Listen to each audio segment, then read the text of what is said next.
Hey guys, welcome to part 12 of our video series on the FDCPA.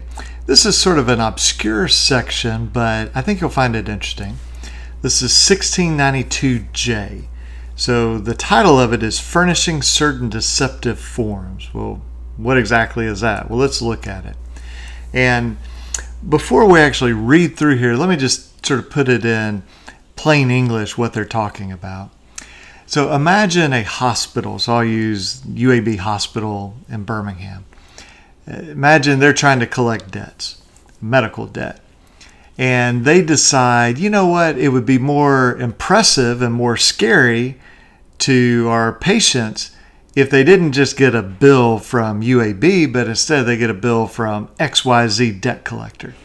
Because then the consumer will go, oh my goodness, it's gone to collections. Maybe I'm about to be sued, and this will be much more serious.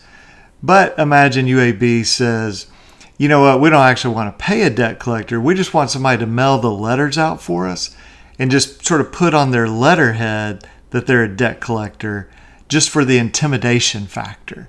But really all they're doing is mailing letters for us. That's what 1692J is talking about. So let's look at the language. It is unlawful to design, compile, furnish any form, knowing such form would be used to create the false belief in a consumer that a person other than the creditor, so in my example, other than UAB, or maybe this is Discover Card or Capital One, other than Discover Card. So create the false belief consumer person other than the creditor of such consumers participating in the collection of or an attempt to collect a debt such consumer allegedly owes such creditor, when in fact such person is not so participating. So again, it's the idea that, oh my goodness, I get this letter from XYZ debt collector, and truthfully, they're not really a debt collector. They have no meaningful involvement in this. They're just sort of renting their letterhead to the original creditor just to create this false belief that things have been escalated. And then we go to subsection B, and it says anyone who violates this is liable just as if they were a debt collector. So you can imagine you sue this sort of fake debt collector, and they go, wait a minute, we're not a debt collector. We don't actually collect the debt, so therefore you can't sue us under the FDCPA. Well, the FDCPA says, yeah, that's cute, nice try. But if you're going to pretend to be a debt collector and you're really not, then you have violated the FDCPA, and we're going to give permission to the consumer to sue you for doing that. So we don't see this very often. I mean, I think most creditors understand, most hospitals, credit card companies, things of that nature understand that you can't do this type of deception.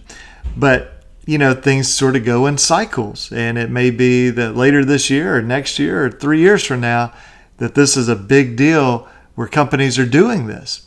And so it's a powerful section of the law, not used very often. And sometimes this is called flat rating. It's kind of like, hey, will you send out these letters for 50 cents a letter? And the sort of the mailing house goes, oh yeah, we'll do that. And we'll sort of create this false debt collector persona. And so it's not used very often, but if you run into this incredibly powerful law to be able to nail these guys for doing that.